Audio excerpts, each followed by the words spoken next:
Oh, welcome to the video. Hello, Milky. Thanks for stopping in. So in this video today, it's basically going to be part 2 of our kind of mapping fundamentals video.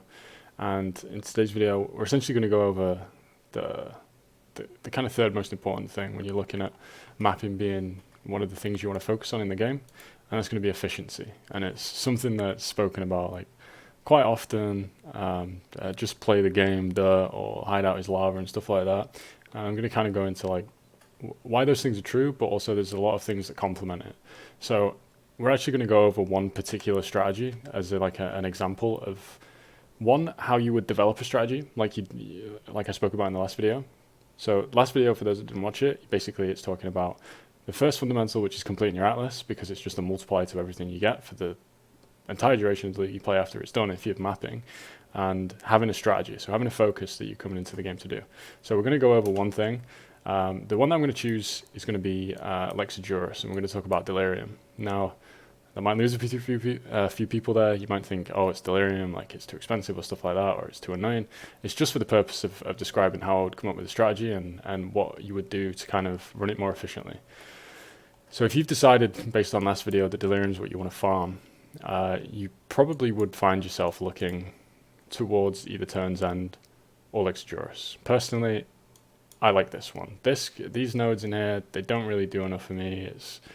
They're just a bit weird. I don't know. Like, I've never felt like the fog needs to dissipate slow or anything like that. It's just kind of, I'd rather get more splinters, more cluster jewels, more bosses, more delirious maps, and that's what this is good for. So this is where I would naturally end up after thinking that this Delirium is the strategy that I want to do. Now, what would we first notice? Well, from this, you can easily see that none of these nodes increase the chance of you getting Delirium on your map. The base percentage is 8%. So 8% of the time, we would only get to benefit from these, other than this node, 8% of the time. What can we do to counteract that? Well, you would buy maps from trade, or you would get these from ultimatums yourself that are delirious. So you'd go T14, and it would be minimum of 20%. I think 60% is what you need to guarantee a spawn of the guy. Sorry, this is on of the two bosses. But you could do it any way you want. For the sake of the video, we'll say 20%. And what you do is you would buy up these maps. You would get them, and they're ready to run, and they're ready to go. And why are they ready to go? Like, you might say, oh, this isn't here, what can look well. If you have a Delirious map, you can actually use both Harbinger's Orbs and Horizon Orbs. I'll give you an example here. We have an atoll map. Now let's say we want this atoll map to be a burial chambers. We just horizon it until it's a burial chambers. And there we go. It'd be ready to go. And then this is what I do with all mine. And I keep them in terms of how delirious they are. And that's what you do. So you've got your maps ready to go. Now, second thing. So we've got our maps ready. Next thing. What do the nodes actually do? Well, maps found in the area have 5% chance to have layers of delirium. What that means is a map that you drop, just a regular map, has a chance to have the delirious modifiers on it, anywhere between 20 to 100%. Now, if your atlas is set up correctly, where you're awakened level 8, with all your watchstone socket, you're only going to drop 14, 15, and 16 maps, which means you can do the thing we just spoke about, which is Harbinger Orb and horizoning into a burial chambers so that you've got more maps to run. So perfect. Now, also something that complements this is if I was going to set this up, so we've got our map, well, we want to drop more maps, right? Because then we'll self-sustain our maps a lot easier. We'll have to do less trades. It's just going to be more fun to do. We can spend more time playing the game, as we spoke about earlier. Play the game, and hideout is lava. So in order for us to be able to play the game more, we're going to add in a cartography scarab. Perfect. Now, what's another good thing about burial chambers? Well, it has a divination card that's very sought after. It's very expensive. So naturally, we'd add in a divination scarab, and there we go. We've got half our map device, 60% of our map device full. What else do we want? Well, it's delirious, right? So quantity and rarity is like really good. It's really beneficial to get more mobs in the map. How can we do that? Best bar none, an Elder Scarab. It might seem like, what? Well, I don't want to drop more Elder Items. Well, you actually get so many more more mobs in the map by running these scarabs. They're quite cheap. I'll go into bulk pricing towards the end of this video and why that's important and why you should buy in bulk. But for the sake of this, about 4C each, very worth it. You can drop tons more splinters and so on. And the last spot, we're going to leave it for now, but that's going to be dictated essentially by what you want to run as your secondary thing. So we've got our main focus, right? We spoke about this in the last video. You've got the main thing you want to farm. You've got your focus. How are you going to complement it? Well, we can complement it with Metamorph. We can complement it with Alva. This is personally my favorite. You just get so many more mobs in the Alva missions. They're all magic. They all drop so many splinters. You get huge loot explosions when you finish the Alva.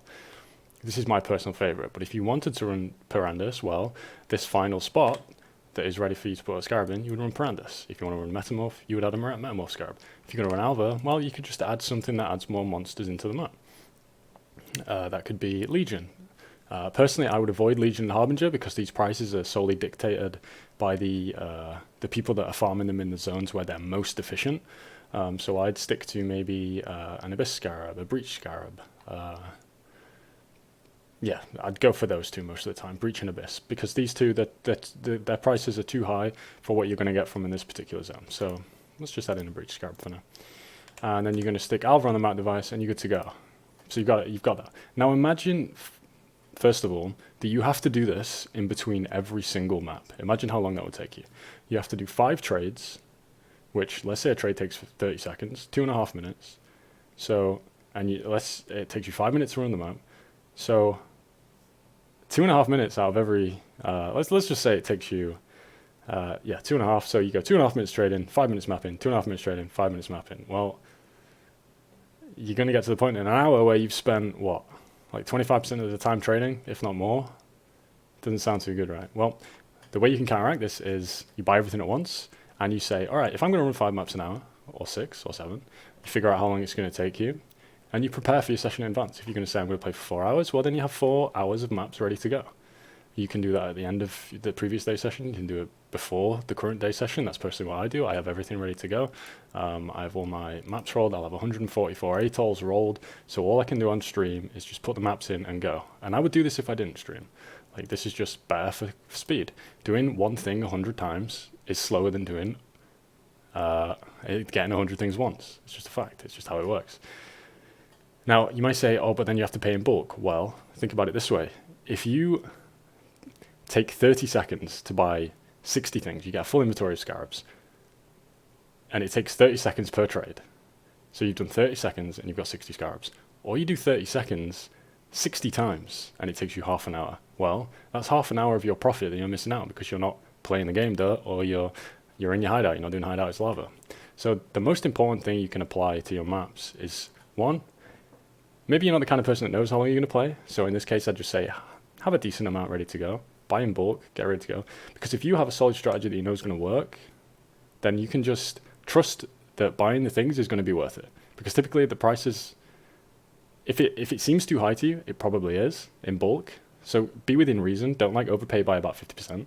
But 20%, 30%, it's fine if you get in bulk. Because if you do everything in one trade, it's so much faster. So if you spend like 20% of your time trading, let's see. I'll give you a kind of a visual on what I'm trying to say here. So if you have, we'll separate into hours. So 1, 2, 3, 4, 5, 6, 7, 8, 9, and the 10th. There you go. And the same again.